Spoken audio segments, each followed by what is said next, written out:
Hello everyone, I am Audra Doyle and I am the owner and attorney at Doyle Law here in Atlanta, Georgia. Thanks for joining me. Today I'm going to talk about working in the United States. And there are a lot of misconceptions out there in the world for immigrants and visitors who come to the U.S. and would like to work here. The first thing to know about working in the U.S. is that if you are a visitor, you probably are not allowed to work. Of course, with every rule there comes exceptions, but that is the basic premise of being a visitor. You do not have work permission in the United States. This could be a visitor for pleasure, where you're coming on vacation. There's no work authorization. Or a visitor for business. And it gets a little tricky because you say, well, I'm in business, I'm attending a business meeting, isn't that working? There are a few exceptions where immigration will say, nope, that is not working, that is not productive work in the U.S., and you'll be fine. But if you cross the line, then you have worked without permission and you are possibly harming yourself from future immigration application approvals. So what are some legitimate reasons for a business visitor to come to the U.S. and conduct their business?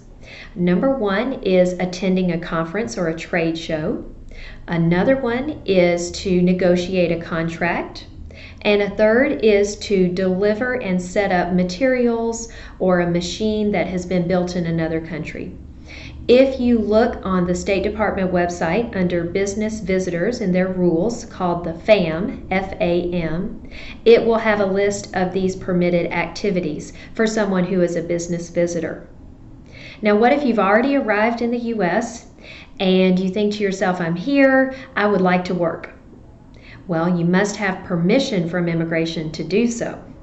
And permission comes in the form of a working visa status, such as H-1B, or a work card, such as an employment authorization document, or finally, with a green card. If you have a green card, then you're automatically authorized to work. The next question that people have is, why is it so strict? Why are the rules saying that I cannot work if I visit the United States? The rules are set up to protect U.S. citizens and to allow them to have the opportunity to take jobs first. So that is why the immigration law is so strict about others coming to the U.S. and working without permission. The final thing to know is, what will happen to me if immigration decides that I have been working without permission? Well, this could harm your ability to apply for other immigration statuses in the future. So if you come to the U.S. as a student and you decide, well, I need to make a little money on the side, I think I'm going to go over and work at the local fast food restaurant, nobody will ever know, and they're just going to pay me a little bit.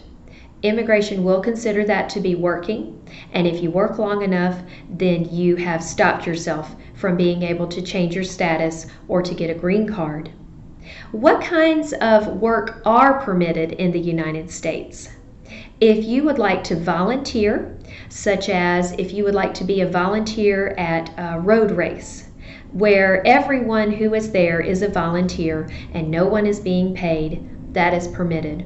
Another example I give frequently is going to a library and being a volunteer to read stories to children.